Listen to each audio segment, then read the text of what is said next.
Hey guys, tonight we begin with one of the most charming little pandemics in human history. The Black Death, a delightful 14th century event that combined poor hygiene, terrible medical advice, and fleas with an attitude problem. Tonight we ask, what could you have done to make it out alive? And no, just don't get sick, doesn't count. So before you get comfortable, take a moment to like the video and subscribe. But only if you genuinely enjoy what I do here. And let me know in the comments where you're tuning in from and what time it is for you. It's always fascinating to see who's joining us from around the world.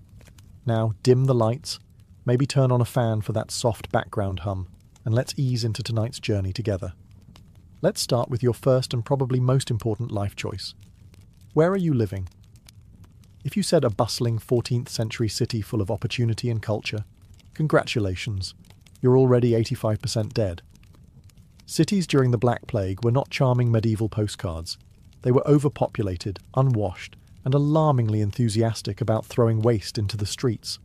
Imagine thousands of people crammed together in wooden buildings with no plumbing, no sanitation, and rats so comfortable they probably paid rent. Urban centres like London, Paris, and Florence were the plague's all-you-can-eat buffet.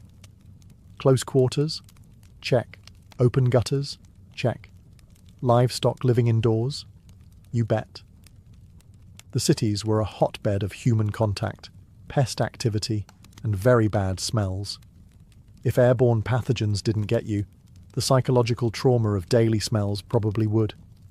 You didn't even need to be sick, just near someone who was. Markets, churches, bathhouses, on the rare occasion they were open, and inns packed people into tight spaces. Fleas loved it. Rats thrived, and you, the innocent city dweller just trying to buy onions, were one bite away from a full-body breakdown. Now contrast this with the countryside. Yes, it had its downsides, like isolation, weather, and the occasional angry goose, but crucially, it had space. You had fewer neighbours, fewer crowds, and significantly fewer rats per square foot. If you lived on a farm, or in a sleepy village up a hill where the nearest human lived 2 goat lengths away, your chances of survival were dramatically better. Even better, remote monasteries. Some religious orders, like the Carthusians, practiced near total silence and isolation.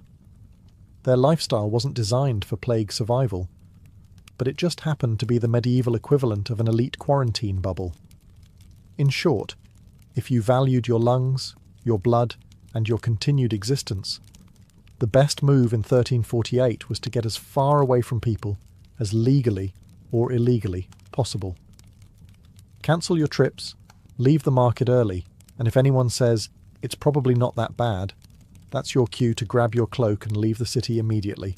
Imagine this. It's 1349. Someone sneezes in your general direction. Do you A. politely ask if they're okay, B. offer them a clove of garlic, or C. run like your life depends on it? Because it does? Correct answer, C. Always C. Back then, no one knew what a virus was, but they did understand one thing. If someone near you started sweating, coughing, or bleeding from strange places, it was time to become a recluse. Social distancing didn't have a catchy name yet, but the survivors practiced it religiously. Plague was thought to be spread by bad air, also known as miasma. This wasn't completely accurate. It was the fleas, not the fog. But avoiding other humans who reeked of decay? Accidentally excellent advice. People who withdrew early, to the countryside, to a family cottage, to anywhere that wasn't full of suspicious coughing, had much better odds of making it out alive. Entire families survived by simply closing the door and not opening it until the next year. Did it strain relationships? Absolutely. Was it awkward when your cousin came knocking, begging for soup and sneezing through the keyhole? Extremely. But letting them in could mean you'd all be dead by Sunday. So, no soup for cousin Gregory. Some nobles and wealthy families even fled their cities at the first sign of plague. The wealthy Boccaccio family, for example, packed up and left Florence, social distancing with wine, poetry, and zero peasant contact. Smart. Meanwhile, the less fortunate learned to self-isolate through trial and error. Mostly error. Markets, festivals, weddings. Any large gathering was a game of microbiological roulette. If you had the willpower to skip them, stay home, and talk to your cat instead of your neighbour, you had a real shot at outliving the pandemic. It's simple. Every interaction was a potential death sentence. And while medieval people didn't have Twitter threads about flattening the curve, they did figure out very quickly that fewer handshakes meant more birthdays. If you were lucky enough to survive the Black Plague, chances are you weren't doing it in velvet. Let's talk fashion. Specifically, how your wardrobe could get you killed in 1348. The medieval upper class loved long, flowing robes, fur-trimmed sleeves, and thick, ornate fabrics that said, "I have money," and "I definitely don't plan on fleeing quickly."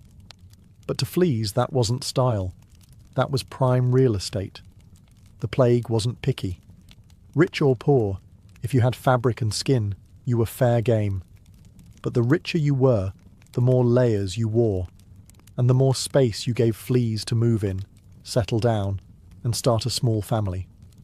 In this way, your fashion sense could function like a hotel chain for parasites. What did work? Simplicity. Survivors tended to wear shorter tunics, less fabric, tighter sleeves, and linen, the one fabric that fleas weren't writing love letters about. Bonus points if you washed your clothes more than once a season, which, yes, was considered excessive by medieval standards. Some communities went as far as burning entire wardrobes, thinking the disease clung to cloth. This wasn't entirely wrong. Fleas can survive for days without a host and happily hitch a ride on your favourite overcoat. That velvet cloak with the squirrel fur trim? It's not a flex if it's also carrying microscopic death. People also wore accessories, lots of them, but the beaded necklaces, perfumes and rosemary bundles weren't doing much to stop the plague. Unless you counted offending everyone's noses into keeping their distance, in which case, bravo. And if you're wondering about armour, no, it didn't help either. You couldn't sword fight the plague. Though dying in full plate because you refused to remove your gauntlets long enough to wash your hands would be very on brand for certain knights. If you were hoping to outlive the Black Plague, geography was more than just scenic. It could literally save your skin. Especially if that skin was far, far uphill. Medieval science had gaps. They didn't know what bacteria were, but they did notice patterns, like how people living on hills didn't drop dead quite as fast as those in swampy lowlands. Coincidence? Maybe. But if your neighbour's corpse just fell over the fence, you probably weren't sticking around to demand peer-reviewed studies. Elevation had a few sneaky advantages. First, rats, the little death chariots of the plague, hated climbing. Or rather, they hated staying at elevation, especially where food was scarce and temperatures dropped. The colder the hill, the less likely you were to host a flea festival. Second, wind. Higher ground meant better air circulation. And while bad air or miasma wasn't the direct cause of the plague, fleeing stagnant, putrid-smelling alleys for crisp hilltop breezes, that was a good call anyway. At the very least, it spared you the aroma of medieval city life, a blend of human waste, goat hair, and desperation. Hills also came with the luxury of fewer people. That's right, elevation plus isolation. A winning combo in any century. The plague couldn't spread if there was no one to catch it, and no one to breathe on you in line at the communal water barrel. Some monasteries and manors were already built on high ground, not for plague reasons, but because they liked the view and hated being invaded. But when the Black Death rolled through, those foundations suddenly felt visionary. You didn't need to be rich to head uphill. Even shepherds, goat herds, and that one guy who talked to birds had the right idea. Fresh air, no neighbours, and a steep walk deterring both the plague and surprise visits. And if someone from the valley came trudging up with a cough and a story about how they think it's just a cold, you had a valid excuse to roll a barrel downhill at them in self-defence. Let's start with the obvious. Medieval people were not famous for their love of soap, or water, or personal boundaries. By the 14th century, the Great Bathing Renaissance had hit a rough patch. Earlier medieval periods had public bathhouses, some quite elaborate. But by the time the Black Death arrived, bathing was viewed with deep suspicion. Medical experts, and I use that term generously, believed that hot water opened your pores and made you more vulnerable to disease. In other words, washing made you more likely to die. This, of course, was the opposite of true. Plague-carrying fleas loved dirty, unwashed skin, especially the kind of skin buried under 3 layers of wool and last month's stew. People who bathed, even infrequently, were less attractive to parasites. They didn't know this, of course. They just thought they were unlucky enough to smell like sin. Turns out, sin smelled like survival. Soap existed, but it was either homemade, from ashes and animal fat, or absurdly expensive. Still, some survivors washed their hands and faces regularly, even if it was more superstition than science. Others bathed with herbs, vinegar, or wine, which was less effective but did make you smell like a salad someone prayed over. Clothes were another problem. Laundry was done maybe once a month, if you were rich, and typically involved beating your garments against a rock and hoping the lice took the hint. Those who took the time to boil their linens or change outfits weekly, not exactly clean by today's standards, but positively sterile by plague-era benchmarks. And let's not forget dental hygiene. Toothpaste didn't exist, but chewing mint leaves or rubbing salt on your teeth was a thing. Again, it didn't cure the plague, but it did make your deathbed conversations slightly more tolerable. So, could a bath save your life? Not directly, but it drastically reduced your chances of turning into a mobile flea banquet. Plus, it separated you from the crowd. Literally. People avoided you because you smelled weirdly clean. Ah, medieval doctors. Men of great confidence, questionable hygiene, and even worse theories. If you found yourself getting a bit plaguey in 1349 and decided, I'd better call a doctor, congratulations, you've just made your final mistake. To be fair, they were doing their best with what little they understood, which was nothing. The leading theory of the time was the 4 humours: blood, phlegm, yellow bile, and black bile. If you were sick, it meant your humours were out of balance. The solution? Drain something. Usually blood, occasionally dignity. So you'd show up coughing blood, and they'd respond by sticking leeches on you until you looked like a deflated wineskin. Or worse, they'd slice open a vein to let the bad out, which had the side effect of also letting you out. Then there were the plague doctors, dressed in their iconic bird-beaked masks stuffed with flowers, herbs, and spices. The beak wasn't a fashion statement. It was their primitive version of PPE. They thought good smells warded off bad air, which wasn't totally wrong. If you define working as keeping you too dizzy to notice the smell of rotting bodies. Their tools? Wooden sticks for poking at a safe distance, a cane for nudging you into a mass grave if things didn't go well, and a whole lot of sage burning. Treatment options were equally grim: rubbing onions on your armpits, drinking crushed emeralds, carrying a dead toad in a bag around your neck, sitting in smoke-filled rooms. In other words, if it sounded stupid, painful, or highly flammable, it was probably prescribed. Ironically, the people who fared best were often the ones who avoided medical attention altogether, like nuns, midwives, and herbalists, who stuck to basic hygiene, clean bandages, and staying calm. In the midst of the Black Plague, when cities turned into open-air morgues and doctors prescribed onions for everything short of decapitation, one group quietly outperformed everyone in the survival game: monks. But not just any monks. We're talking about the stay-at-home, vow of silence type. Think Carthusians, not travelling friars with pockets full of fleas. Why did monastic life offer such plague-proof potential? For starters, monasteries were often isolated, perched on hillsides or nestled in rural nowhere. They were designed for prayer and reflection, not traffic, festivals, or overcrowded inns with that one guy coughing into his soup. Then there were the rules. Monastic life wasn't a free-for-all. It came with structure, scheduled meals, strict sanitation, by medieval standards, and a suspicious lack of hand-holding. Shared utensils? Not likely. Hugging? Spiritually discouraged. Group bathhouse orgies? Absolutely not. They also had access to food and clean water, a huge bonus when much of the population was too sick to farm or boil a pot. Monasteries stored grain, grew their own herbs, and most importantly, didn't rely on urban markets swarming with rats and regret. Oh, and did we mention they were celibate? Which meant no late-night visits to plaguey tavern wenches. Just you, your thoughts, and the occasional Latin chant to keep you company. Now, not all monks made it out alive. Some, bless them, chose to act as caregivers.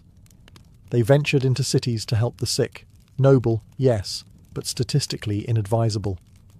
Travelling clergy had the worst of both worlds. Exposure to dying strangers and the inability to run away because it would have looked bad in the Bible. So, if you were going the monk route, your best bet was to join early, stay put, and say no to missions. Of course, you didn't have to be a monk to benefit from the monk lifestyle. You just needed to copy their habits, live in the middle of nowhere, grow your own food, limit contact within the Black Death economy. Certain jobs came with a special bonus, immediate exposure to everyone's germs. Let's start with messengers. Their job was to ride between towns carrying letters, proclamations, or ominous royal decrees no one wanted to hear. Great cardio, terrible survival odds. Every time a messenger dismounted and handed over a scroll, they were essentially swapping paper and plague with whoever had just sneezed on the last delivery. Then there were merchants, the Uber Eats of the 14th century, minus hygiene and customer satisfaction. Merchants travelled between cities, markets, and ports, bringing spices, cloth, and fleas from one contaminated location to the next. They were plague superspreaders, before superspreading had a name. If you worked these gigs, you were the human equivalent of a courier pigeon with a death wish. So what jobs did give you a better shot? Blacksmiths, bakers, shepherds, and millers, people who worked with fire, grain, or animals, and mostly kept to themselves. These folks didn't need to travel far. They didn't have to shake hands with strangers or enter plague-saturated cities for meetings that could have been parchment scrolls. Then there were grave diggers. Morbid, yes, but oddly secure. The job wasn't plague-proof, but they had better tools, like gloves, shovels, and the highly underrated strategy of not touching things with your face. Some even learned to recognize early plague signs and took great pride in not dying like everyone else around them.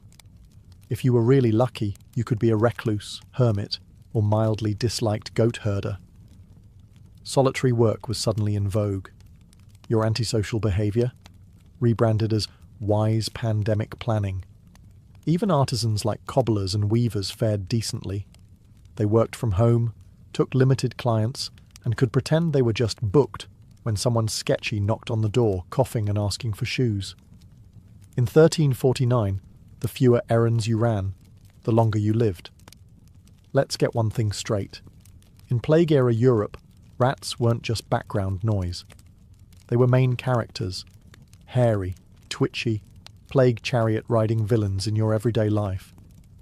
And they had one mission: get into your food, and leave you with a parting gift called Yersinia pestis. If you wanted to survive the Black Death, one of the smartest things you could do, besides running uphill and avoiding humans, was to elevate your pantry, literally. Grain bins on the floor? That's a rat rave waiting to happen. Open baskets of bread under your bed? Congratulations, you've opened a plague-themed buffet. Rats weren't picky eaters, and neither were their fleas. The moment rodents set up shop in your pantry, your odds of living past Lent dropped faster than your grain reserves.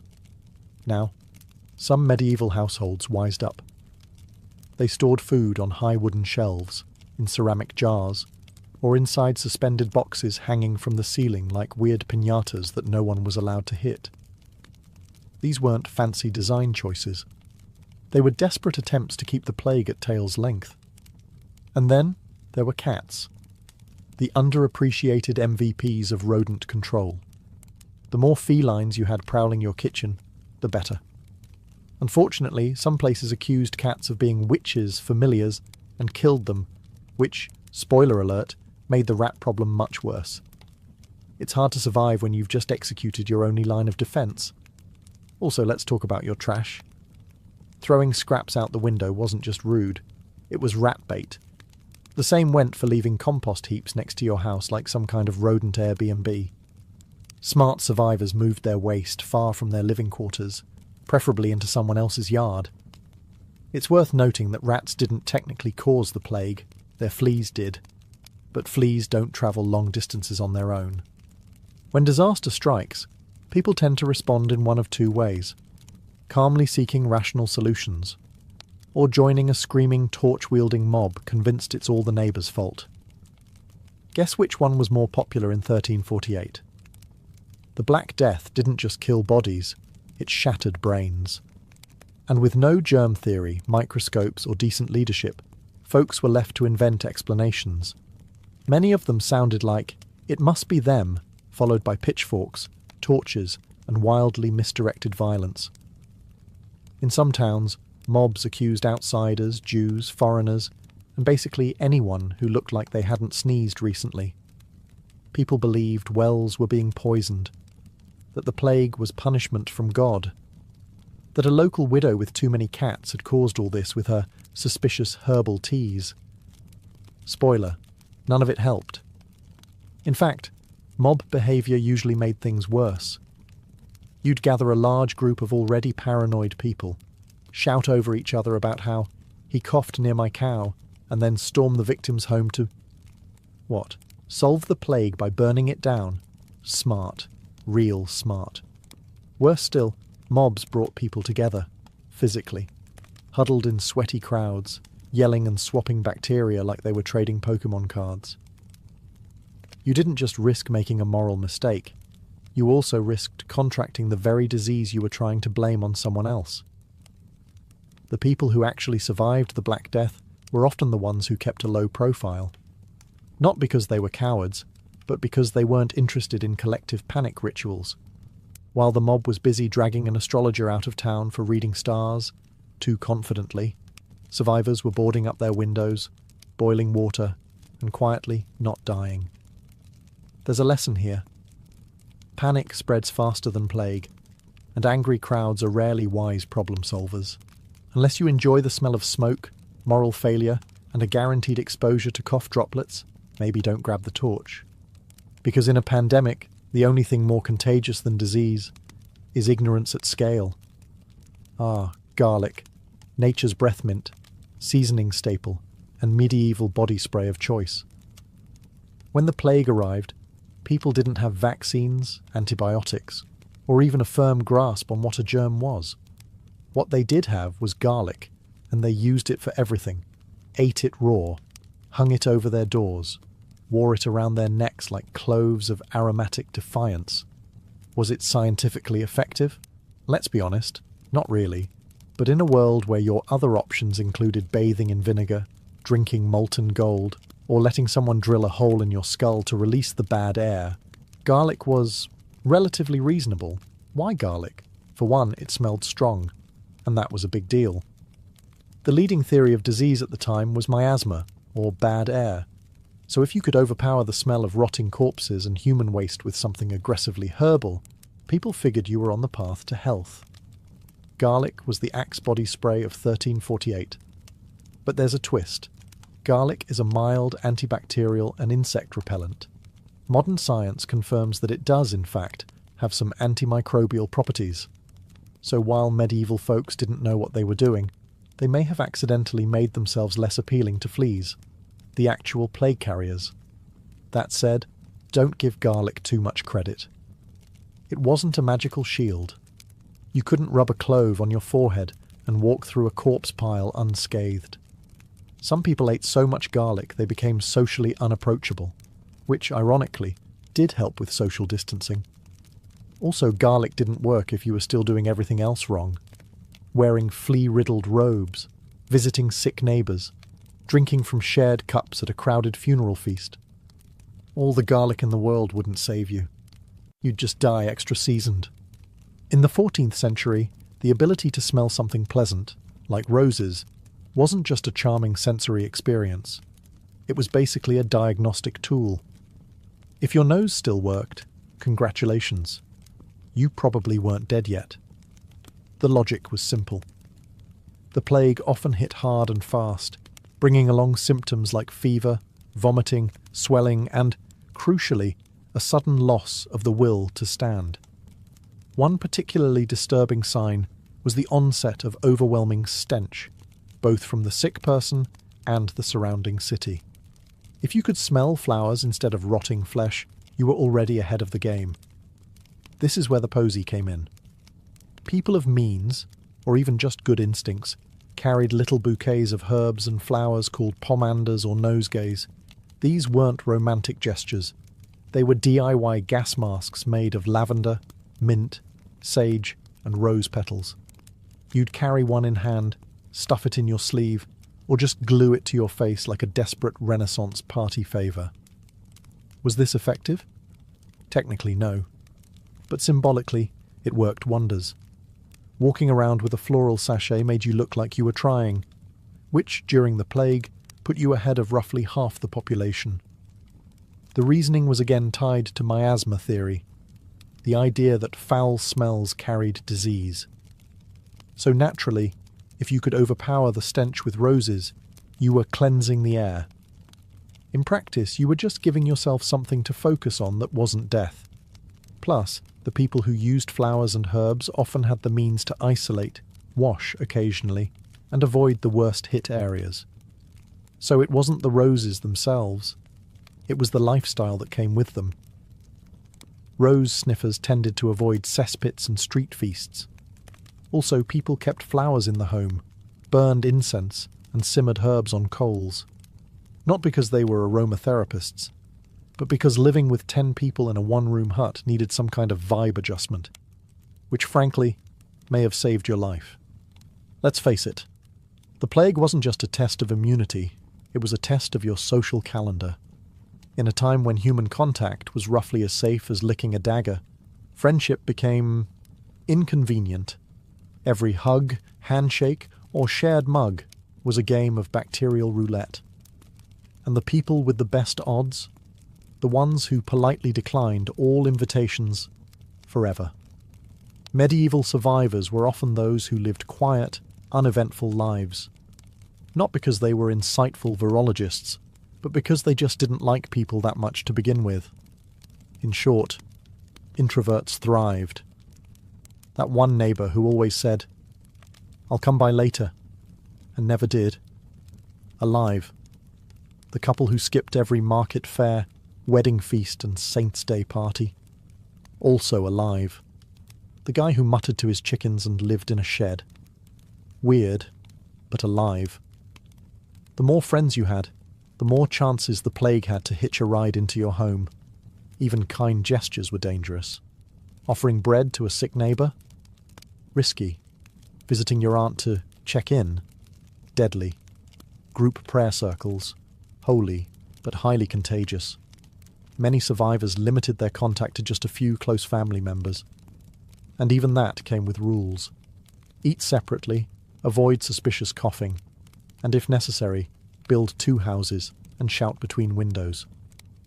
If someone sneezed, that was the medieval equivalent of being unfriended for life. It wasn't personal, it was survival math. Even monasteries and noble households practiced early forms of quarantine. If one person showed symptoms, they were sent to a different wing, or, if you were poor, just told to go lie in the barn and we'll see. Here's the part no one likes to admit. Sometimes, surviving the Black Death came down to dumb luck. Good choices helped, sure. Washing occasionally, avoiding festivals, not licking strangers. But even if you did everything right, a single flea with an attitude could ruin your whole life. That said, the odds really improved if you also happened to be extremely boring. Because excitement in the 14th century often involved people, movement, noise, and very bad decisions. It was the extroverts, the wanderers, The just popping into town crowd who tended to get invited to funerals they didn't realise were their own. Survivors, they leaned into monotony. The plague didn't care how charismatic you were. It didn't care about your ambitions, your side hustle, or your dream to open a tavern in Bruges. It cared if you were within biting range. So the guy who spent his days tending beets and muttering about the weather, immune? No. But invisible to danger? Almost. There were also genetic flukes. Modern scientists believe some people carried mutations, like the CCR5D32 gene, that made them more resistant to the plague's effects. They didn't know that at the time, of course. They just thought, weird that I'm not bleeding from my armpits like everyone else. So yes, if you were genetically fortunate, living alone, mildly antisocial, fond of boiled water, and unreasonably attached to your cat, congratulations, you were medieval elite. But the moment you got creative, tried a new city, invited friends over, joined a flagellant parade, or drank from that mysterious shared chalice at the market, the odds turned. Boring meant routine. Routine meant fewer surprises. And fewer surprises meant fewer unexplained rashes and less spontaneous organ failure. If you made it through the coughing, the bleeding, the rotting streets, and the awkwardly aggressive garlic breath, congratulations. You've officially entered plague survivor territory. And now, you face your final task. Make sure someone knows you were here. Because surviving the Black Death wasn't just about avoiding death. It was about being remembered for it. Enter the scribes, the monks, the diary keepers, and the slightly traumatized villagers with a good memory and access to parchment. These were the real MVPs. Not only did they outlive everyone, they also had the energy to write about it. People like Giovanni Boccaccio, who gave us the Decameron, a book about wealthy Florentines hiding from the plague by telling stories in the countryside. Or that one monk in Yorkshire who scribbled in the margins, "A great pestilence came and many died." Minimalist but effective. Writing things down was more than just catharsis. It was a way to process what had happened, to pass on warnings, and to gently humble brag about your immune system. Survivors who recorded their stories shaped how future generations understood the plague. And in doing so, they turned not dying into a sort of legacy project. But here's the catch. You had to outlive the printing deadline. That meant staying cautious even after the worst had passed. Many let their guard down too soon. They celebrated, reunited, hosted extremely premature feasts, and then died in the second wave. So if you truly wanted to make it to the end and write your story, don't rush back to town. Don't hug anyone just because the bishop said the plague is probably over. Don't accept free ale from a man with visible boils. Instead, wait. Stay boring, keep your diary nearby, observe, and when it was safe, really safe, pick up a quill and record your tale. Maybe no one would read it, maybe it would moulder in a dusty chest. But maybe, just maybe, some future historian would stumble across it and say, this one knew what they were doing. Because surviving a pandemic is impressive, but surviving it with receipts, that's eternal. Long before psychiatry had a name, mental illness was seen not as a medical condition, but a divine message, or a curse. In ancient Mesopotamia, if someone experienced hallucinations, spoke incoherently, or acted erratically, the first assumption wasn't madness. It was possession. The Sumerians believed that evil spirits could enter the human body and take control. A disturbed mind meant that a demon had claimed the soul. The earliest recorded treatments were not based on logic or science. Instead, they combined ritual, prayer, and magic. Clay tablets from Assyria described detailed incantations designed to drive out the spiritual invader. Exorcists were more trusted than doctors. These weren't obscure fringe beliefs. They were mainstream diagnostics. In ancient Egypt, things weren't much different. The Ebers Papyrus, one of the oldest medical documents in existence, records both physiological and spiritual explanations for strange behaviours.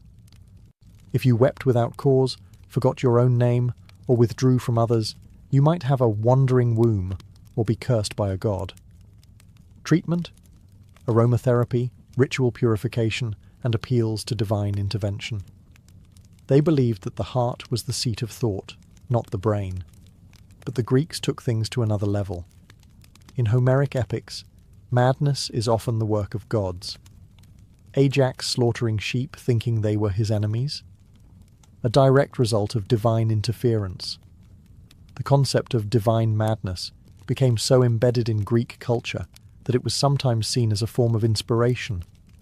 Plato even argued that some forms of madness were gifts from the gods, leading to prophecy, artistic genius, or poetic insight. Poets weren't mad, they were chosen. Yet it wasn't all spiritual. Hippocrates, often considered the father of modern medicine, offered a more physical explanation. He blamed imbalances in the 4 bodily humours: blood, phlegm, black bile, and yellow bile. Melancholia, what we might now call depression, was an excess of black bile.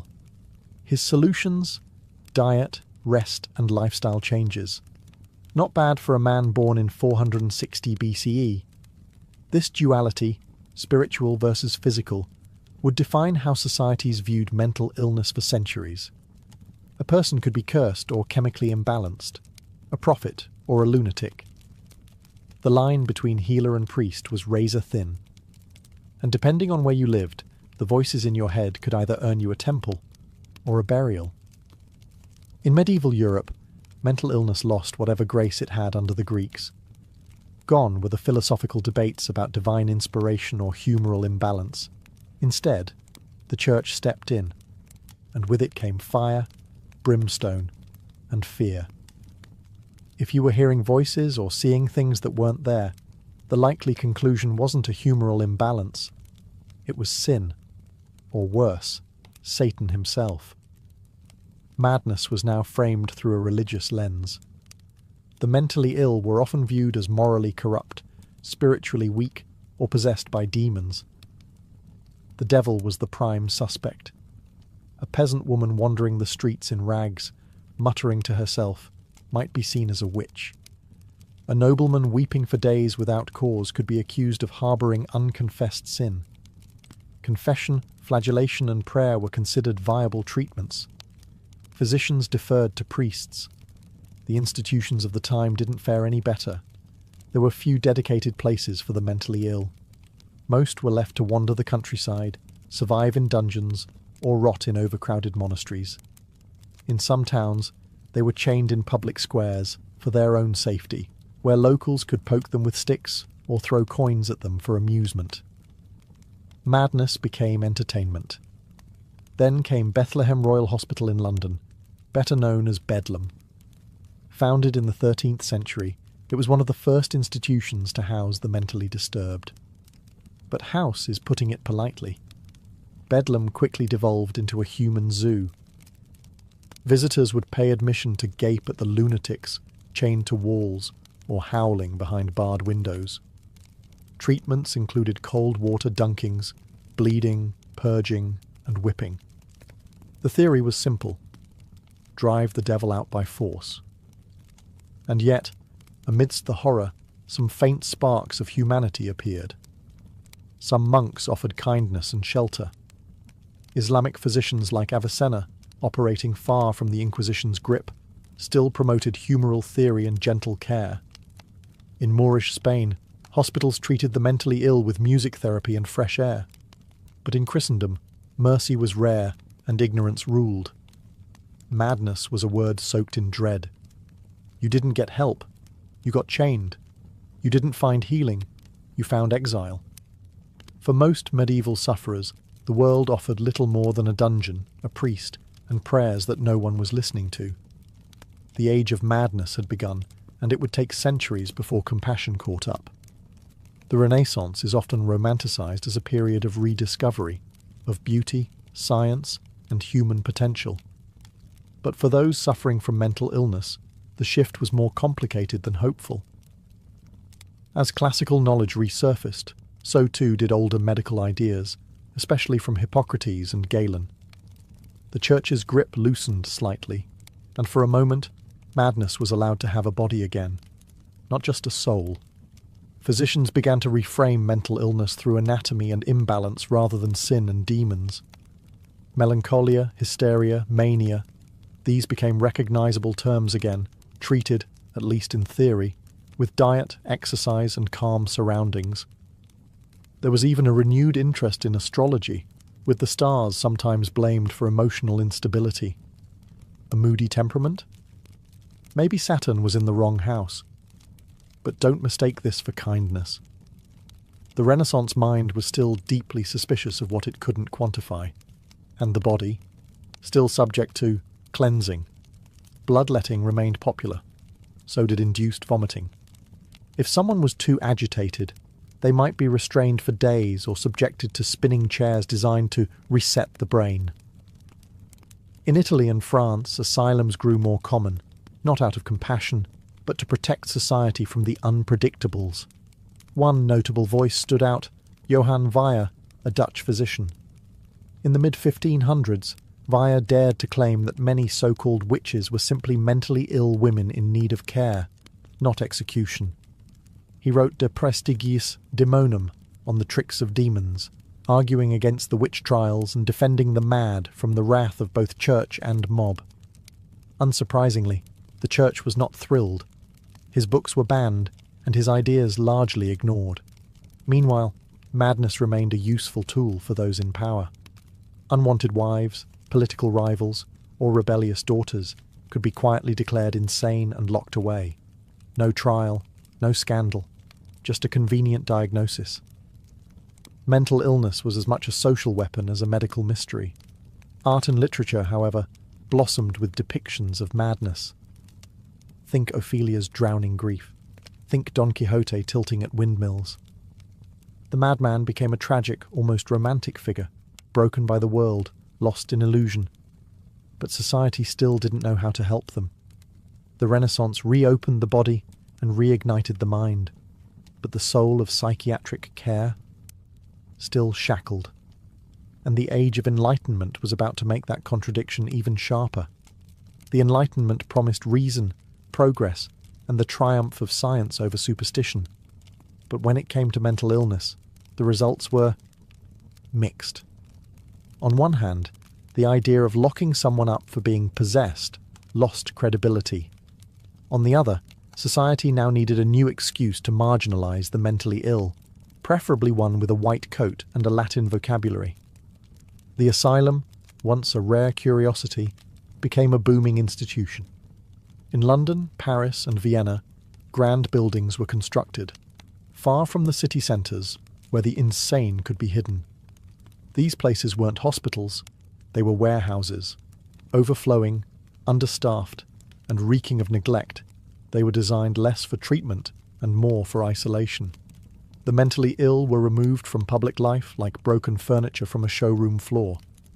Ironically, this was framed as progress. French physician Philippe Pinel famously ordered the chains removed from inmates at the Bicêtre Asylum in 1793, a gesture widely hailed as revolutionary. But while symbolic, the reality was less idealistic. Patients might be unshackled, but they were still locked in, subjected to ice baths, forced feeding, and moral therapy, which often meant long lectures about proper behaviour delivered by a stern-faced doctor with a stick. Moral treatment became the buzzword. The idea was that mental illness stemmed from bad habits, laziness, or moral failings. So what was the cure? Discipline, order, routine, no outbursts, no questioning. Think of it as a psychological boot camp with locked doors. Inmates were taught to follow rules, attend chapel, make their beds, and smile at authority. Compliance was considered recovery. In Britain, the York Retreat emerged as a gentler model.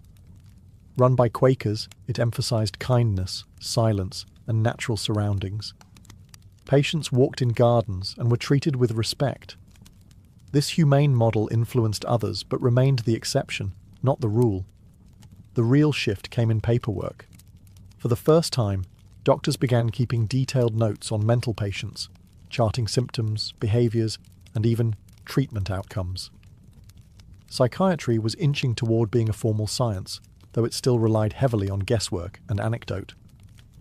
The Enlightenment made mental illness a subject of study instead of shame. But the cost was cold sterility. In its rush to rationalise everything, society reduced the mentally ill to specimens. Less demonic, yes, but still dehumanised, and on the horizon loomed a Victorian world obsessed with propriety, and terrified of what lurked in the human mind. The Victorian era was the golden age of contradictions, elegance and repression, scientific breakthroughs and moral panic. And nowhere were those contradictions more glaring than in how the Victorians dealt with mental illness. For a society obsessed with appearances, madness was a terrifying crack in the porcelain. For women, that crack had a name: hysteria.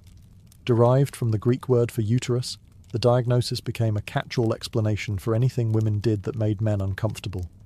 Mood swings, hysteria, sexual desire, hysteria, not wanting to marry. You guessed it, hysteria. It was a patriarchal dream. Pathologise independence, punish emotional expression, and call it science. The treatments were even more absurd. Some doctors recommended vibratory therapy, which, yes, is exactly what it sounds like. Others suggested marriage, childbirth, or bed rest. Dr. Weir Mitchell's infamous rest cure confined women to their beds for weeks. No reading, no conversation, no writing. Essentially, mental solitary confinement with wallpaper. Charlotte Perkins Gilman's The Yellow Wallpaper was a direct response, written after she nearly lost her mind under the same prescription. Meanwhile, in the male-dominated world of medicine, things got weirder. Jean-Martin Charcot, a neurologist in Paris, became famous for his dramatic demonstrations of hypnotized hysterics at the Salpêtrière Hospital. Crowds of male students and elite socialites gathered to watch women twitch and convulse on command. It was half science, half theatre. Charcot believed he was advancing neurology. Critics called it exploitation. Sigmund Freud sat in those audiences, taking notes that would birth psychoanalysis years later. Victorian asylums became vast complexes, often surrounded by high walls and whispering trees. They were supposed to be places of healing, but too often they were dumping grounds for inconvenient people: epileptics, alcoholics, rebellious daughters, elderly parents, or those simply suffering from grief. Once admitted, escape was nearly impossible. A single signature could have you institutionalized. Getting out, that required several more, and luck. The public, meanwhile, kept up appearances. Madness became something to hide, not confront. Families lied about missing relatives. Obituaries omitted institutional deaths.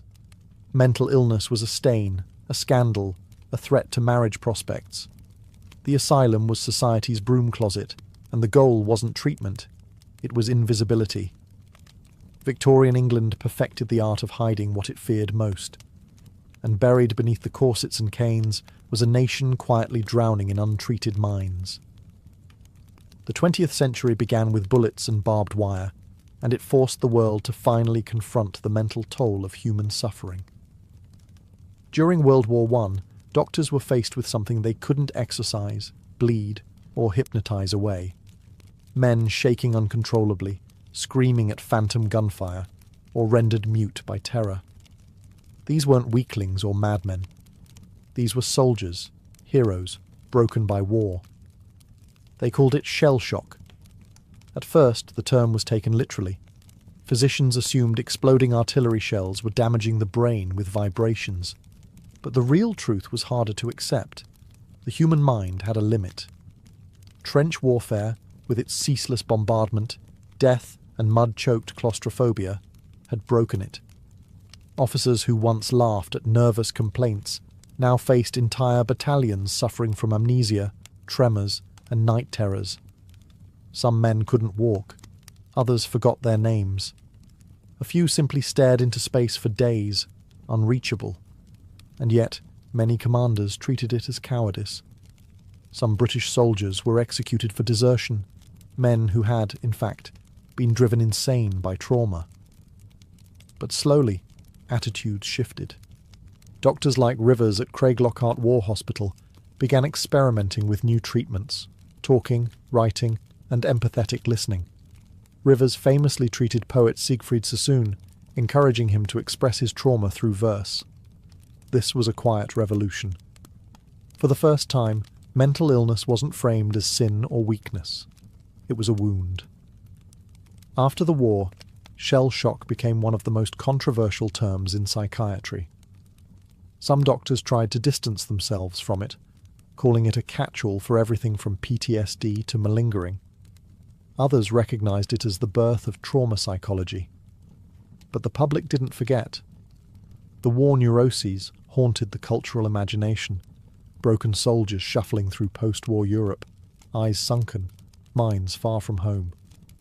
And when World War II arrived, the medical community was better prepared. This time, the term was combat fatigue, and treatment was faster, more humane, though stigma remained. Shell shock opened a new chapter. Mental illness was no longer just for women labelled hysterical or eccentrics in asylums. It could strike the strongest men.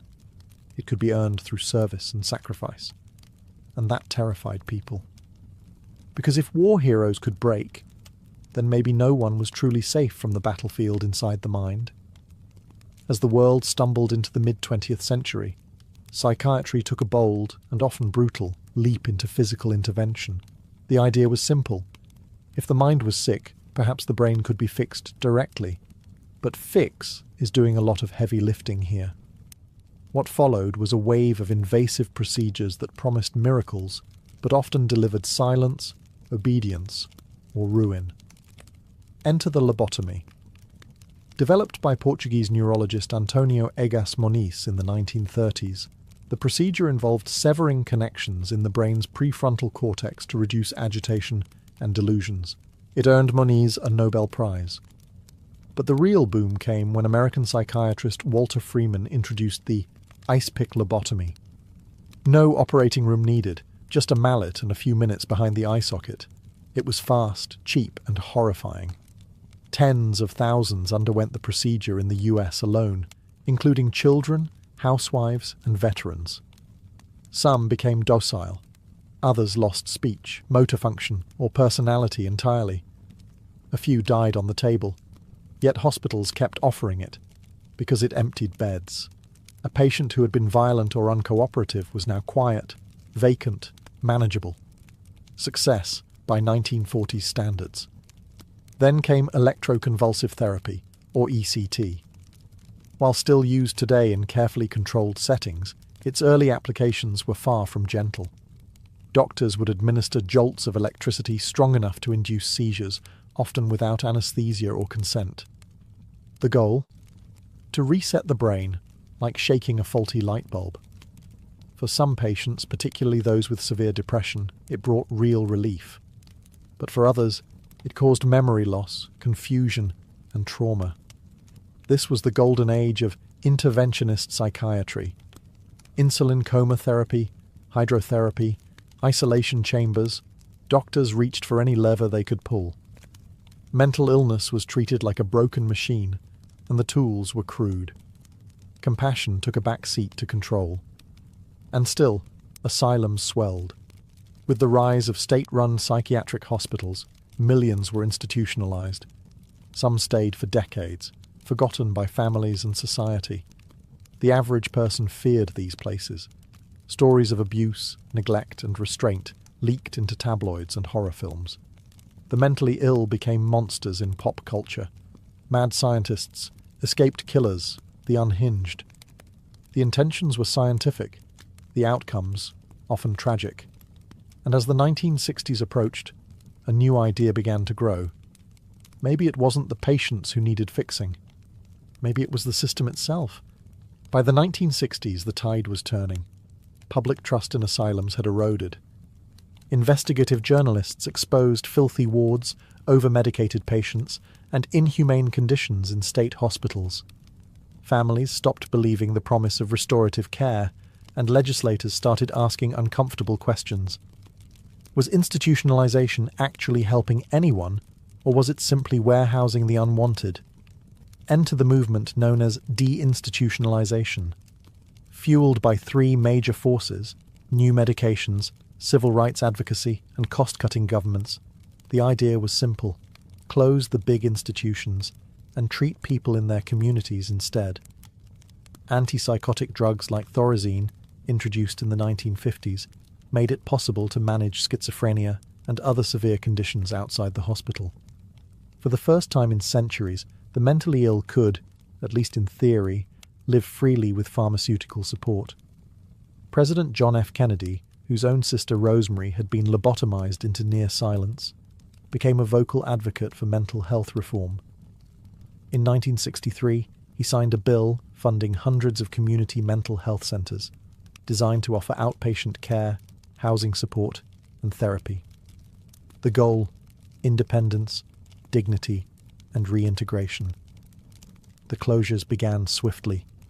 Massive institutions that once held thousands were emptied within a decade. The image of the padded cell gave way to that of the neighborhood clinic. Patients were no longer confined, but encouraged to live in halfway houses, with social workers checking in. On paper, it was a humanitarian triumph. In practice, it was chaotic. Why? Because the infrastructure never fully materialized. Many of the community clinics were underfunded, understaffed, or never built at all. Patients released from long-term institutions found themselves on the streets with nowhere to go. Families weren't prepared. Law enforcement wasn't trained. Suddenly, the burden shifted from medical professionals to social services, jails, and shelters. Homelessness rates rose, so did incarceration. A significant portion of the prison population began showing signs of untreated mental illness. Deinstitutionalization wasn't entirely a failure, but it became a cautionary tale. Compassion without preparation isn't a solution. It's just displacement. Still, the movement changed everything. It forced society to admit that locking people away indefinitely was not humane care. It brought mental illness into the public square, into conversations, policies, and eventually media. It laid the groundwork for patient rights, ethical treatment, and a more holistic approach. But for many, especially the poor and marginalized, the promise of dignified care remained just that, a promise. Today, mental illness is no longer confined to asylums or dismissed as witchcraft, but that doesn't mean it's fully understood or even widely accepted. The 21st century has brought massive strides in neuroscience, psychology, and therapy, yet stigma clings like a shadow.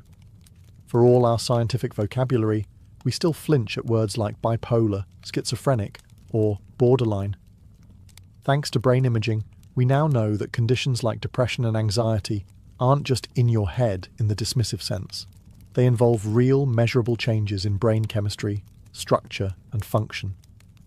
Genetic research has linked certain disorders to hereditary factors. Environmental trauma, childhood neglect, and even gut health are now recognized as contributors to mental instability.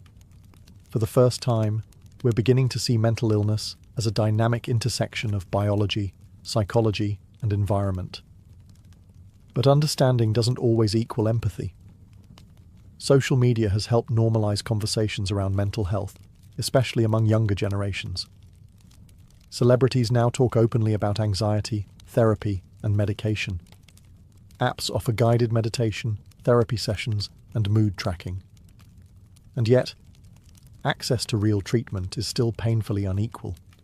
Rural communities, low-income populations, and minorities often face insurmountable barriers to care. Meanwhile, the pharmaceutical industry, though crucial in many respects, has also been criticized for overprescription, especially of antidepressants and stimulants. Some patients feel treated as checkboxes on a diagnostic form, briefly seen, quickly medicated, and rarely heard. Therapy, once stigmatized, is now a billion-dollar industry, but it's still out of reach for many. And old ghosts linger. Homeless populations are still disproportionately composed of those with untreated mental illnesses. Prisons now serve as the largest de facto mental health institutions in many countries. Emergency rooms are flooded with psychiatric crises they aren't equipped to handle. It's deinstitutionalization without the promised safety net, again. Yet there are signs of hope. Trauma-informed care is gaining ground. Peer support programs are flourishing. Schools are beginning to integrate mental wellness into curriculums. Movements for neurodiversity challenge the notion of a single, correct mind. And therapy is no longer whispered, it's recommended. But the work is far from done.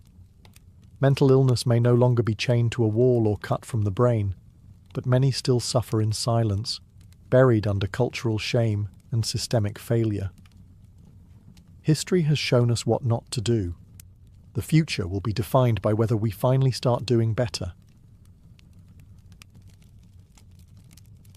Bushido, meaning the way of the warrior, was not a law written by emperors or carved into stone. It lived in the hearts of the samurai, whispered through generations, inked in poetry, and sharpened into steel. It governed everything a warrior did, from how he fought, to how he lived, and, most importantly, how he died. Emerging during Japan's feudal era, Bushido evolved over centuries, drawing from a mixture of Shinto reverence, Buddhist calm, and Confucian discipline. It demanded 7 core virtues: loyalty, courage, benevolence, respect, honesty, honor, and rectitude. These weren't vague ideals, they were lived obligations. A samurai who violated one could expect social exile, or a far more gruesome end. Loyalty wasn't negotiable. A samurai swore unwavering allegiance to his daimyo, his feudal lord. Betrayal wasn't seen as political treason, it was spiritual pollution. Even in defeat, a loyal retainer might choose death over dishonor. The concept of giri, an unrepayable sense of duty, bound him tighter than any contract. And death? That was never the enemy. The ideal samurai embraced it daily, preparing his soul for the moment when duty would demand the ultimate price. If he failed his master, displayed cowardice, or brought shame to his name, there was one way to reclaim dignity: seppuku. With stoic calm, he would plunge a blade into his abdomen and slice sideways, spilling both pain and guilt onto the tatami mat. A second, called the kaishakunin, would stand behind him, ready to deliver a clean beheading and spare him prolonged agony. To Westerners, this might sound horrific, but to the samurai, it was beautiful, a final poem written in blood. Bushido didn't die with the swords. Even after Japan modernized and the samurai class was dissolved, echoes of Bushido lingered. It shaped the ethos of Japanese military officers during World War II and still lives on today in martial arts, business culture, and national pride.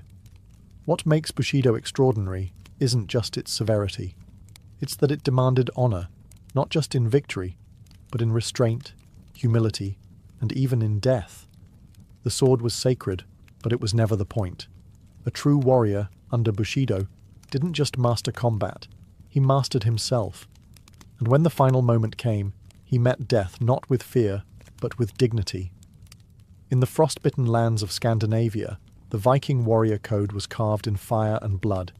It had no formal scripture, no single name like Bushido, but it was etched into their sagas, their graves, and their gods. At its core was a stark belief: death comes for everyone, so die well. Viking honor revolved around bravery, loyalty, and reputation. The Norse didn't seek peaceful deaths in their beds.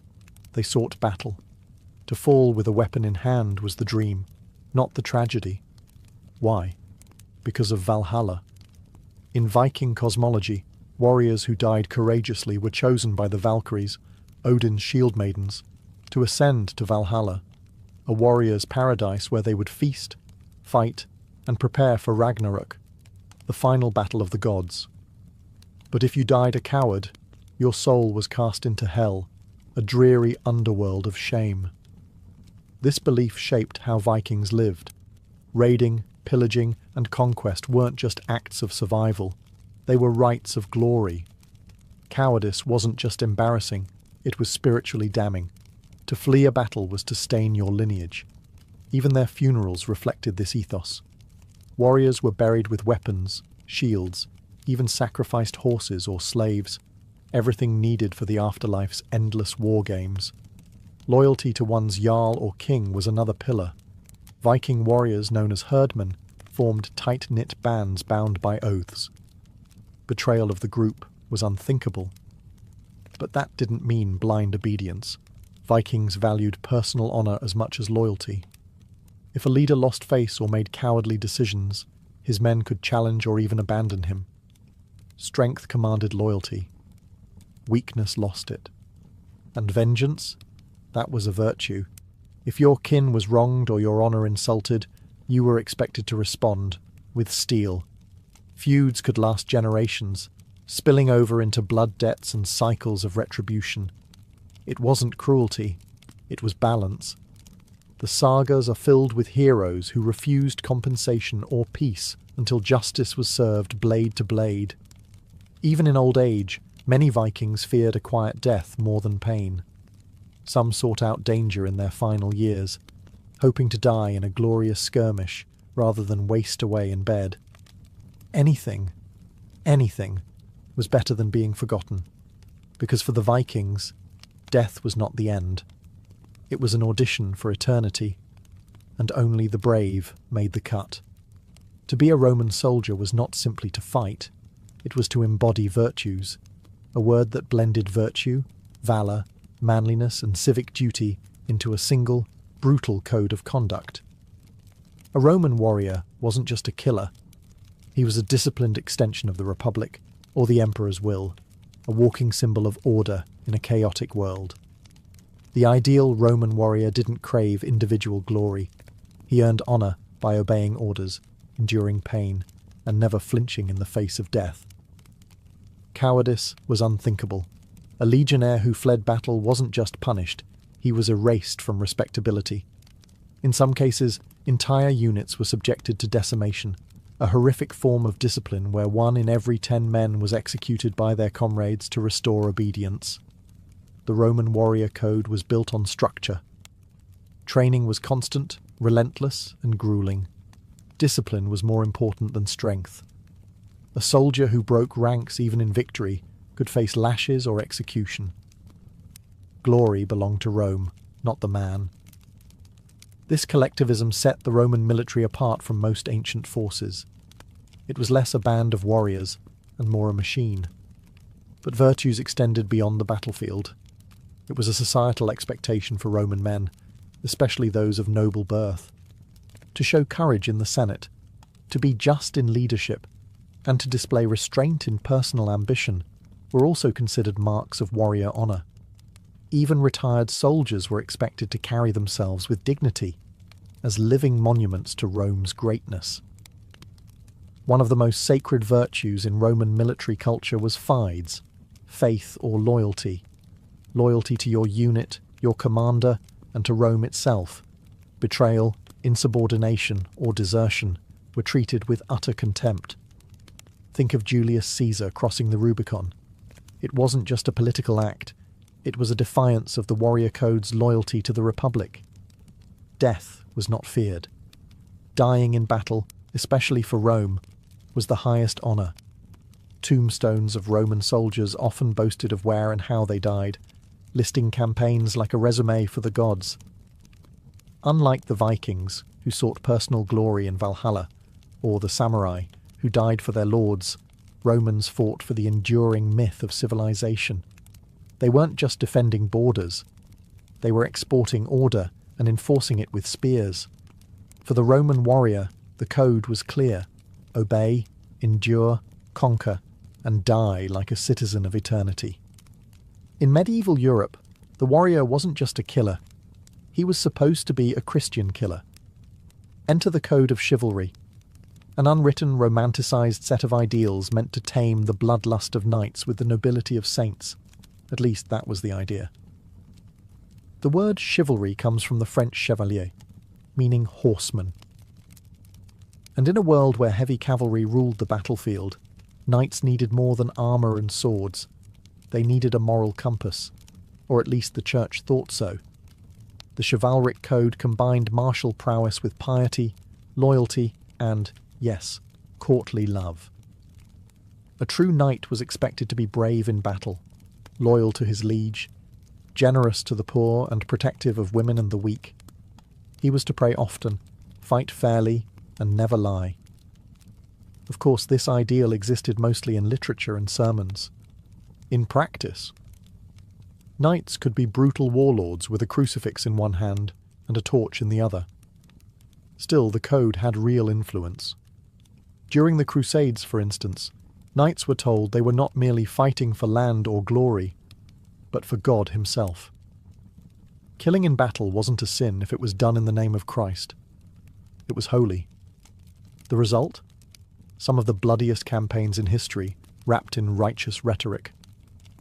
Chivalry also demanded loyalty, fealty, to one's lord. A knight swore oaths of service, often sealed on sacred relics. Betraying that oath was considered not just treason, but sacrilege. And when a knight broke the code, he wasn't just punished by men, he was believed to be judged by heaven. Then there was courtly love, the strangest part of the chivalric tradition.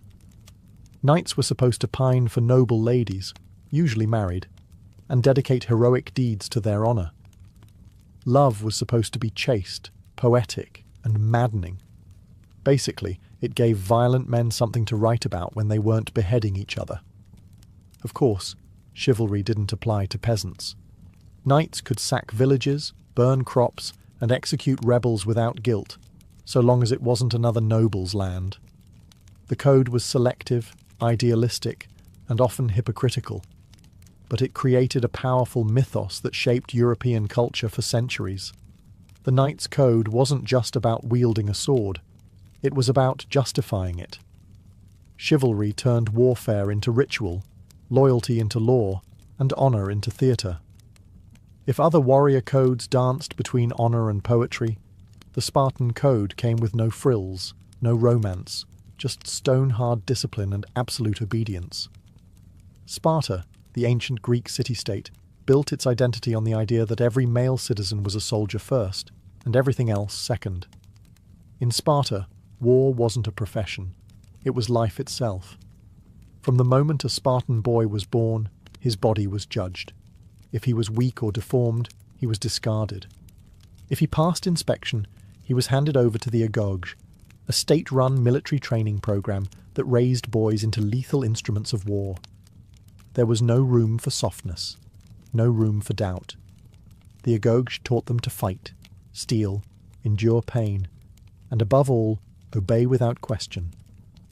Spartan boys learned to speak in short, sharp phrases, laconic wit it was called. Talk less, do more. They were taught to sleep on reeds, wear minimal clothing in the cold, and go hungry without complaint. Courage wasn't just admired, it was mandatory. A Spartan who ran from battle wasn't just a disgrace, he was stripped of citizenship, scorned by women, and made a pariah. The ultimate commandment of the Spartan code? Never return without your shield. That didn't mean don't lose it, it meant don't come back unless you're carrying it, or being carried on it. In other words, win or die trying. Anything less was treason. And loyalty? It ran so deep that Spartan soldiers would rather fall to the last man than break formation. The phalanx, their tightly packed battle line, required every warrior to hold the shield of the man next to him. Breaking formation meant exposing your brothers to death. It wasn't just a tactical failure, it was moral collapse. The Spartan code also expected total submission to the state. Spartans weren't free in the modern sense. Their lives were dictated by duty. Duty to Sparta, to the army, to the gods of war. Even marriage and family life were secondary. Wives encouraged their husbands to die gloriously. Mothers told their sons, "Come back with your shield, or on it." In Sparta, the individual didn't matter. Glory didn't come from lone heroism, but from disappearing into the machine of war. Their strength was unity. Their honour in sacrifice. And for centuries, no one dared challenge the phalanx. Because Spartans didn't just fight like warriors, they lived like weapons. If the samurai lived by honour and the Spartans by discipline, the Mongol warrior lived by the cold clarity of results. Under the leadership of Genghis Khan, the Mongols built the largest contiguous empire in history, not through overwhelming numbers, but through speed, precision, and a ruthless warrior code that valued loyalty, adaptability, and total obedience. At the heart of this code was allegiance to the Khan. Mongol warriors swore personal loyalty to their commander, and breaking that bond was unthinkable.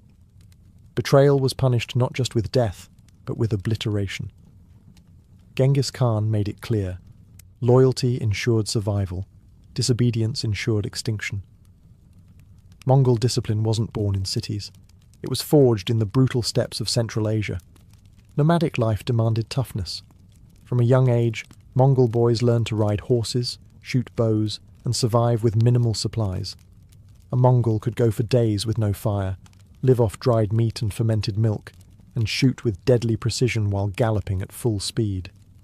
That wasn't a skill. It was a cultural expectation. The Mongols didn't believe in individual glory. They operated as a single, moving organism. Every warrior was expected to follow the Yasa, a codified set of laws attributed to Genghis Khan. These laws emphasized military discipline, meritocracy, and strict punishment. Looting without permission, executed. Disobeying orders, executed. Cowardice in battle, you guessed it, executed. But they weren't mindless brutes. The Mongol code emphasized strategy over chaos. They mastered psychological warfare, often pretending to retreat, only to ambush pursuing enemies. They spared cities that surrendered and annihilated those that resisted, sending a brutal message to others. Merit also played a key role. Unlike many medieval systems where birth mattered most, Mongol officers were promoted based on skill and loyalty, not noble bloodlines.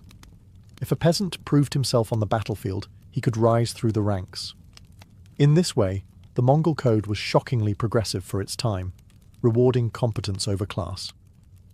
Perhaps the most terrifying part of their ethos? Detachment. Mongol warriors viewed war not as a moral conflict, but as an inevitability. Death wasn't personal. It was a tool. They didn't seek honor like knights, or spiritual purification like samurai. They sought victory, and they almost always got it. The Mongol code wasn't romantic. It was efficient, mobile, and devastating. It made warriors not of marble or myth, but of blood, bone, and pure resolve. The warriors of the Zulu kingdom weren't forged in myth. They were trained by fire, sweat, and a revolutionary named Shaka Zulu. In the early 19th century, Shaka transformed a fragmented cluster of clans into a disciplined, militarized force that shook southern Africa to its core. And at the center of it all was a warrior code grounded in unity, courage, and absolute loyalty to the king. Shaka introduced radical changes to Zulu warfare and to Zulu identity. He replaced the throwing spear with the ikalwa, a short stabbing spear ideal for close combat. He mandated the use of large cowhide shields and organized warriors into tightly knit regiments called impi, each living, training, and marching together like family. But this wasn't just tactical innovation, it was ideological transformation. The Zulu warrior was no longer a part-time fighter. He was a servant of the nation, a living shield. Warriors were grouped by age and trained in rigorous discipline from adolescence. They were forbidden to marry until they had proven themselves in battle, a way to tie honor to service. The warrior didn't fight for individual glory, but for the survival and expansion of the Zulu people. Their bond was sacred, their formation unbreakable. Cowardice was not an option. To turn your back on the enemy or break ranks during a charge was a stain worse than death. Those who fled were executed publicly. Those who stood firm were celebrated, often with promotions, cattle, and prestige. Bravery was the currency of masculinity, and warriors were expected to give everything, including their lives, without hesitation. Loyalty to the king was absolute. Shaka ruled with charisma and terror, and his warriors revered him like a deity. Disobedience was met with swift, often fatal punishment. but in return, the king cared for his impis, offering food, protection, and recognition. Zulu warfare emphasized not just strength, but psychology. Shaka's famous buffalo horn formation, with a chest, horns, and loins, allowed his forces to envelop enemies with terrifying precision. Every warrior had a place, and every death was part of a larger purpose. The Zulu warrior code turned a tribal society into a military state, and ordinary men into legends. They didn't fight for conquest alone. They fought as one body, one heartbeat, one shield. And when the spears rose, even empires learned to tremble.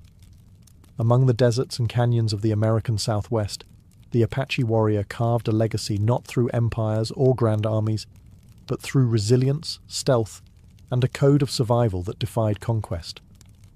For the Apache, warfare wasn't just a duty. It was a daily act of existence in a land that was as harsh as it was sacred. Unlike centralized warrior cultures, the Apache didn't organize around kings or empires. Their code wasn't written in law or dictated by generals. It was taught through oral tradition, lived experience, and necessity. In a world surrounded by hostile tribes, expanding settlers, and US military campaigns, Apache warriors developed a combat philosophy built on mobility, precision, and endurance. At the heart of the Apache code was self-discipline. Boys were trained from an early age to endure pain, hunger, thirst, and silence. Running long distances barefoot, bathing in icy rivers, and fasting were all rites of passage. A true warrior needed more than a strong arm. He needed an iron will. He had to read the land like a book, track enemies by broken twigs, and vanish into cliffs without a sound. Silence was considered a virtue. Boasting was frowned upon. Actions spoke louder than words, and warriors who performed bravely in battle often received no outward reward, only the quiet respect of the tribe. Stealth and cunning were prized as much as bravery. The Apache didn't see ambushes or hit-and-run tactics as dishonorable. They saw them as smart. Loyalty to one's band and family was sacred. The Apache didn't fight for conquest.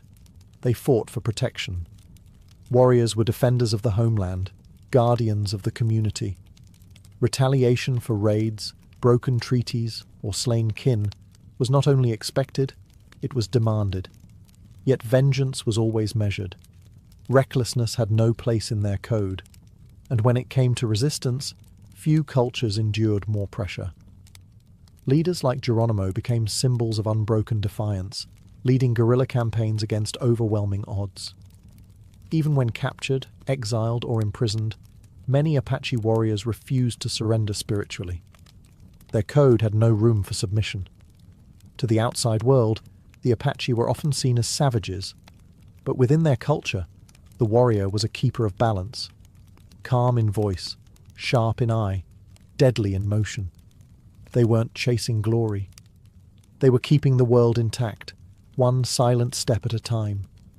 In the heart of 17th century India, amid the clash of empires and the oppression of faiths, arose a warrior brotherhood unlike any other, the Khalsa, the Saint Soldiers of Sikhism. Formed by Guru Gobind Singh in 1699, the Khalsa wasn't just a fighting force. It was a moral revolution wrapped in armour, driven by a code that combined spiritual devotion with fearless resistance. The Sikh warrior code was revolutionary in two ways. First, it was egalitarian. The Khalsa rejected caste, wealth, and lineage. Every member took the same last name, Singh, meaning lion, to erase social divisions. A lowly farmer stood shoulder to shoulder with a prince. They fought not for conquest, but for justice, for the protection of the oppressed, regardless of religion or origin. Second, it demanded unshakable discipline. Upon initiation, Khalsa warriors vowed to uphold righteousness, never cut their hair, never engage in intoxication, and never harm the defenseless. They bore 5 symbols, the 5 Ks: Kesh, uncut hair; Kara, iron bracelet; Kanga, wooden comb; Kashera, shorts; and Kirpan, a ceremonial sword. Each carried spiritual meaning. but the Kirpan especially signified the duty to stand against tyranny. The code was built around the concept of miri piri, a balance of temporal power and spiritual wisdom. A Khalsa warrior wasn't just a fighter. He was expected to meditate, serve others, and remain humble, even in battle. Warfare was a last resort, never to be driven by ego or vengeance, but only to defend righteousness. Fighting was not about rage. It was about responsibility, and when they fought fiercely. Khalsa warriors stood against the powerful Mughal Empire, often outnumbered but never outwilled. Their battle cry wasn't just a slogan, it was a declaration of purpose. Betrayal of the code was rare because it was tied to one's very identity. To be Khalsa was not just a title, it was a vow, a sacred pact of courage, service, and self-sacrifice. The Sikh warrior didn't fight for glory, land, or empire. He fought because it was his divine duty, and in doing so, the Khalsa forged a legacy of fearless equality that still inspires warriors of conscience to this day. Long before the first bottle was smashed or the first speakeasy opened its doors, America was already fighting a war against alcohol. By the late 1800s, the country's relationship with drinking had spiraled out of control. Booze wasn't just a pastime, it was a daily fixture. Saloons weren't merely watering holes, they were political clubs, gambling dens, and brothels. Public drunkenness was widespread, and many reformers pointed to alcohol as the root of domestic violence, poverty, and moral decay. Enter the temperance movement, a coalition of activists, church leaders, and political crusaders who saw alcohol not as a personal vice, but a national crisis. One of the loudest voices came from the Women's Christian Temperance Union, whose members marched, picketed, and prayed outside saloons, urging men to give up their drink for the sake of their families. They were joined by the Anti-Saloon League, a group that didn't just protest, they played politics, and they played to win. The Anti-Saloon League understood something critical. Laws change when you change lawmakers. So they lobbied hard, targeting local, state, and federal elections to get dry candidates into office. By the early 1900s, they had built an astonishingly effective political machine. They pressured politicians, funded campaigns, and used propaganda to paint alcohol as a threat to the American way of life. But there was more than morality behind the movement. There was fear and nationalism. Immigrant communities, especially Germans, Irish, and Italians, were often associated with heavy drinking. For many native-born Protestants, the saloon wasn't just a vice, it was a symbol of foreign influence and cultural division. As World War I broke out, anti-German sentiment surged, and beer, heavily associated with German-American brewers, became a target of patriotic disdain. The stage was set. On January 16, 1919, the 18th Amendment was ratified, banning the manufacture, sale, and transportation of intoxicating liquors. The following year, the Volstead Act was passed to enforce it. America was officially dry. But rather than usher in a golden age of sobriety and virtue, Prohibition would instead uncork something far more chaotic: black markets, bootlegging, and bloodshed. The crusade had won the law, but the fight for the soul of a thirsty nation was just beginning. Prohibition might have started with the ratification of the 18th Amendment, but it was the Volstead Act that gave the law teeth and plenty of fine print. Named after Congressman Andrew Volstead, who championed its passage in Congress, the Act defined what intoxicating liquor actually meant. Spoiler: it didn't just ban hard liquor, it banned anything with more than 0.5% alcohol content. That included beer, wine, cider, even medicinal tonics. Suddenly, the ordinary became illegal, but as strict as the Volstead Act sounded, it was also riddled with loopholes, contradictions, and legal gymnastics that turned enforcement into a nightmare. For starters, Prohibition didn't make it illegal to drink alcohol. You could still drink it, you just couldn't sell it, transport it, or make it. That meant if you had a cellar full of wine or a few barrels of whiskey before the law kicked in, you were technically safe. Private stockpiling became a booming side hustle, and many wealthy Americans bought up entire inventories before the ban took effect. Then there were the religious exemptions. Wine for communion? Still legal. Suddenly, churches, some real, some hastily fabricated, saw their memberships skyrocket. Clergy found themselves in the unusual position of acting as both spiritual leaders and alcohol distributors. One priest joked that his congregation had grown miraculously overnight. Medical loopholes were even more absurd. Doctors could prescribe alcohol for medicinal purposes, and pharmacies could legally dispense it. That led to an explosion of shady prescriptions and booming business for chains like Walgreens, which grew from 20 stores to over 500 during Prohibition. Bourbon for a cough? Brandy for your nerves? Step right up. Meanwhile, enforcement fell to the newly formed Prohibition Bureau, a severely underfunded and often corrupt agency that couldn't keep up. Many agents were either bribed, intimidated, or simply overwhelmed. Raids were inconsistent, penalties often lenient, and bootleggers were always a step ahead. The Volstead Act, in theory, was supposed to engineer a sober society through strict control. In practice, it created a tangled mess of grey zones, selective enforcement, and fertile ground for a booming underground economy. As the Volstead Act took effect and legal alcohol vanished from shelves, something else began to flourish in the shadows: the speakeasy. These illicit bars and nightclubs sprang up in basements, back rooms, and behind sliding walls in cities across America.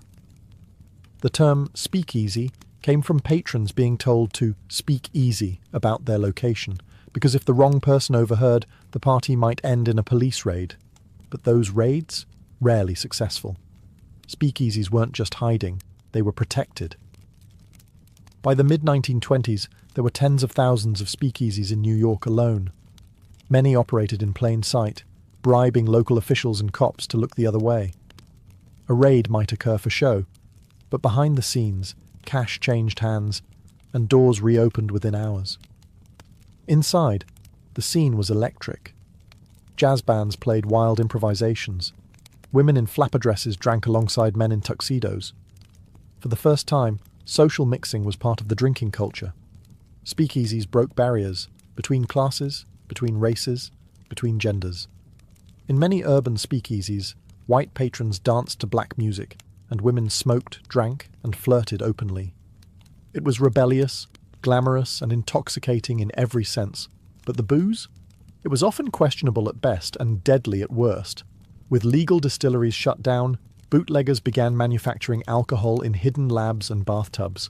This bathtub gin was often crude, unregulated, and spiked with dangerous chemicals to stretch supply. Blindness and poisoning were not uncommon. Still, the demand was so high, people were willing to take the risk. Speakeasies were more than bars. They were symbols of defiance. They represented the failure of Prohibition to stamp out America's love affair with alcohol. The harder the government tried to enforce the ban, the more the public found creative ways around it. Hidden compartments, secret passwords, false storefronts. Prohibition turned ordinary citizens into everyday outlaws. In the process, nightlife transformed. Jazz culture exploded. Fashion changed. Even slang evolved, with terms like juice joint, giggle water, and bootleg becoming part of everyday speech. The speakeasy wasn't just a workaround. It was a cultural revolution in disguise.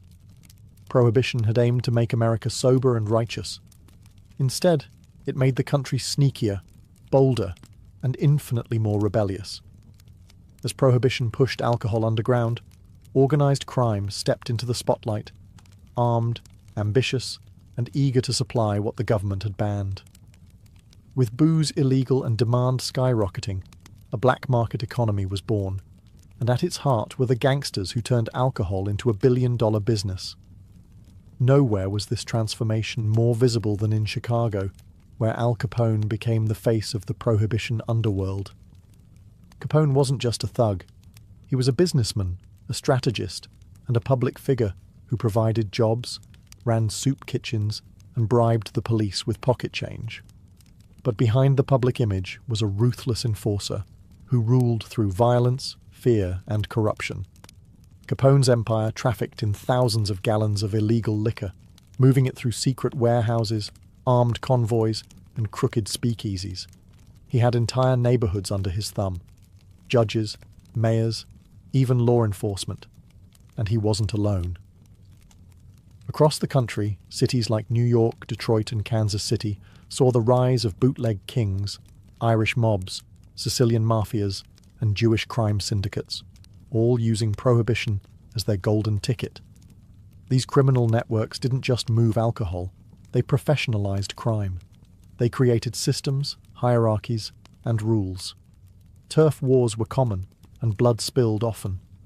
One of the most infamous events was the St. Valentine's Day Massacre of 1929, where 7 members of a rival gang were lined up and gunned down in broad daylight, allegedly on Capone's orders. The message was clear. This wasn't small-time street violence. This was organized warfare. Ironically, the more the federal government cracked down, the more sophisticated the criminals became. Smugglers used fast boats on the coasts and cars modified with hidden compartments inland. Some even built tunnels under the US-Canada border to ferry in whiskey from Montreal. Others had insiders at distilleries still legally producing medical or industrial alcohol, which was then repurposed into bootleg spirits. Public sentiment began to shift. People questioned a law that seemed to breed more crime than it prevented. What began as a moral crusade was now enabling the rise of criminal empires more powerful and violent than anything the country had ever seen. While bootleggers and gangsters flourished in back alleys and secret warehouses, the federal government tried desperately to hold the line. Enter the Prohibition agents, or as they came to be known, the G-men. Tasked with enforcing the Volstead Act, these men were supposed to be America's moral guardians, hunting down illegal liquor and bringing order to a nation gone rogue. But there was one problem. Almost everything was stacked against them. When Prohibition began, there were fewer than 1,500 federal agents assigned to enforce it nationwide. That's one agent for every 70,000 people. These men were poorly trained, underpaid, and overwhelmed. And it didn't take long for corruption to seep in. With gangsters offering bribes that far outpaced a government paycheck, many agents looked the other way, or actively participated in the very crimes they were hired to stop. Still, not all G-men were crooked. Some, like Elliot Ness, gained fame for their dedication. Ness led a team called the Untouchables, known for their refusal to take bribes and their relentless pursuit of Al Capone's empire. They smashed stills, raided warehouses, and tried to bring order to lawless Chicago. But even Ness couldn't bring Capone down through prohibition law. That job eventually fell to the IRS, who nailed him for tax evasion, not bootlegging. Most enforcement efforts were clumsy at best and dangerous at worst. Raids were often tipped off in advance. Innocent people were sometimes caught in the chaos, and the black market just adapted. Bootleggers became masters of deception, changing routes, disguising shipments, and creating networks that moved faster than the law. The government even took a darker turn. In an attempt to stop people from drinking industrial alcohol used in bootlegging, federal officials ordered it poisoned. Thousands were sickened and hundreds died. The press called it government murder. Public opinion, already sour, turned bitter. All of this contributed to a growing sense that prohibition was unenforceable, and worse, unjust. Law-abiding citizens became criminals overnight, and real criminals became rich, powerful, and untouchable.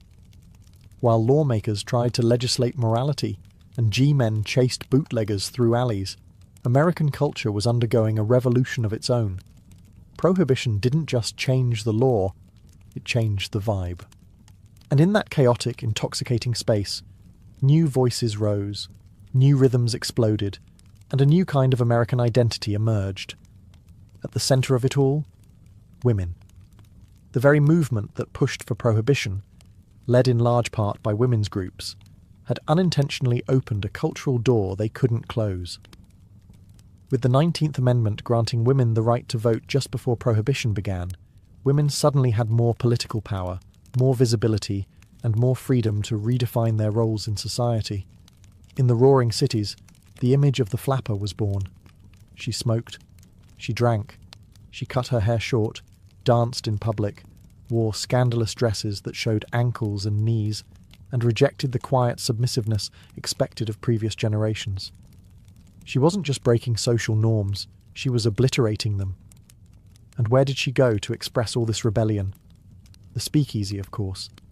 There, women and men mixed freely. For many, this was the first time they could socialise as equals, sharing drinks and dancing shoulder to shoulder. The strict rules of Victorian etiquette melted under the heat of swing and saxophones. This was the jazz age, a cultural eruption that changed American music forever. Jazz was born in black communities in New Orleans, but spread through Prohibition like wildfire. It was loud, wild, improvisational, and unapologetically modern. Clubs like the Cotton Club in Harlem attracted white patrons eager to hear black musicians like Duke Ellington and Louis Armstrong, even as segregation remained outside the door. Alongside music, Prohibition inspired a literary boom. Writers like F. Scott Fitzgerald captured the decadence, disillusionment, and booze-soaked chaos of the 1920s. The American dream was being rewritten, in real time, with gin on the rocks. Even fashion shifted. Clothes became less restrictive, hairstyles shorter, morals looser. What had started as a movement to clean up society accidentally sparked a generation of people determined to break every rule. Prohibition didn't purify culture. It unleashed it. In the vacuum created by repression, art, expression, and rebellion thrived. As the 1920s gave way to the 1930s, the United States was hit by an earthquake that shook every corner of society. The Great Depression. Banks failed, unemployment soared, and breadlines stretched for blocks. Amid this growing desperation, the grand moral crusade of Prohibition started to look less like virtue, and more like a luxury the country could no longer afford. Suddenly, the idea of banning alcohol wasn't just inconvenient. It was economically devastating. Legalizing alcohol again meant potential jobs, tax revenue, and economic relief. Before Prohibition, alcohol taxes accounted for up to 30% of federal income. Now, the government was broke, and so were the people. Repeal started to make more sense than ever, not just to the public, but to politicians. President Herbert Hoover, who called Prohibition a noble experiment, found himself increasingly out of step with the national mood. By the time Franklin D. Roosevelt campaigned for the presidency in 1932, he openly supported repeal as part of his New Deal platform. His victory was a turning point, not just politically, but culturally. Americans were ready to drink legally again. The final blow came with the ratification of the 21st Amendment in December 1933, which officially repealed the 18th. For the first time in US history, a constitutional amendment was erased by another. Champagne corks popped from coast to coast. Bars reopened. Breweries retooled.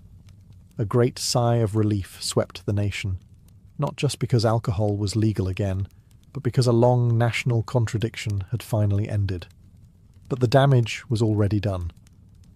The black market that Prohibition created didn't disappear overnight. Organised crime had grown too strong, too rich, and too embedded in urban power structures to simply walk away. Gangsters who once ran bootlegging operations moved into gambling, prostitution, and drug trafficking. The federal government had created a monster, and killing it would take decades. Culturally, the era left scars and legends. Speakeasies, jazz, flappers, and gangsters became part of the American mythos.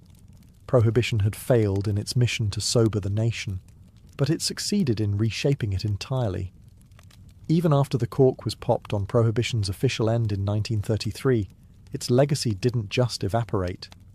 The social, political, and criminal consequences of the era stuck around, and in many ways still echo through American life today. The most obvious impact? Organised crime didn't go away. It adapted. The bootlegging empires built during Prohibition gave rise to modern mafia syndicates. The smuggling routes, bribery systems, and networks of corruption had grown so sophisticated that criminal organizations simply shifted gears into narcotics, gambling, extortion, and labor racketeering. The violence didn't disappear either. Prohibition had given crime families power, and they weren't giving it back. The era also transformed American law enforcement. The failure to control alcohol exposed how weak and fragmented the federal government's policing power truly was. In response, the FBI expanded, surveillance techniques were refined, and law enforcement became more centralized and professionalized. The modern American war on crime was born from the ashes of a failed war on liquor. On the political front, Prohibition revealed the dangers of legislating morality on a national scale. What started as a movement to uplift the moral character of the country turned into an exercise in hypocrisy and rebellion. Voters, especially in urban areas, learned that laws disconnected from public behavior are doomed. The experience left many Americans skeptical of future moral crusades and wary of politicians promising purity through policy. Then there was the cultural shift. Prohibition inadvertently sparked a broader distrust of government overreach. People resented being told how to live, drink, and socialize. The resentment would resurface in later decades, from anti-smoking campaigns to debates about drug legalization. The ghost of the Volstead Act haunts American culture every time there's a clash between law and lifestyle. Even the alcohol industry had to rebuild itself from the ground up. In the decades following repeal, regulations were introduced to control advertising, drinking ages, and distribution. To this day, liquor laws in the US vary wildly from state to state, a messy legacy of the fractured Prohibition years. But perhaps the most enduring consequence was psychological. Prohibition taught Americans that banning something doesn't make it disappear, it just pushes it underground. Long after the last speakeasy closed and the final bootlegger faded into history, the Prohibition era found a second life, this time in pop culture. What had once been a decade of legal chaos and blood-soaked crime became a glittering myth of gangsters in pinstripe suits, jazz-filled clubs, and rebellious glamour. Prohibition didn't just leave behind laws, it left behind legends. Hollywood wasted no time. Films like Little Caesar, 1931, and The Public Enemy, 1931, turned bootleggers into icons. James Cagney and Edward G. Robinson didn't just play gangsters, they defined them. Al Capone was no longer just a criminal, he was a celebrity anti-hero. The lines between villain and folk hero blurred, and America fell in love with the very men the government had tried to erase. The trend continued through the decades. The Untouchables, Once Upon a Time in America, Boardwalk Empire. Each retelling added more glamour, more grit, and more mythology to an era that had been, in reality, chaotic and often brutal. Speakeasies, once underground dens of questionable booze, were reimagined as classy lounges filled with swing music and Art Deco charm. Even the language of the time stuck. Words like bootleg, giggle water, juice joint, and hooch still crop up in retro bars and themed parties. The flapper look, with its fringe dresses and bobbed hair, remains a fashion staple in costume culture. And jazz, the soundtrack of rebellion during Prohibition, became a defining symbol of American creativity. But it wasn't just entertainment. The Prohibition story became a moral parable, taught in schools, debated in political circles, and invoked every time a new movement tried to ban something. Whether it's cannabis laws, internet censorship, or dietary restrictions, critics often ask, are we repeating Prohibition? It also helped fuel the American fascination with the outlaw hero. The idea that when laws go too far, it's not just acceptable to break them, it's patriotic. This mindset, rooted in Prohibition's speakeasy culture, continues to shape attitudes toward authority and rebellion. In the end, Prohibition failed to make America sober, but it succeeded in making it legendary.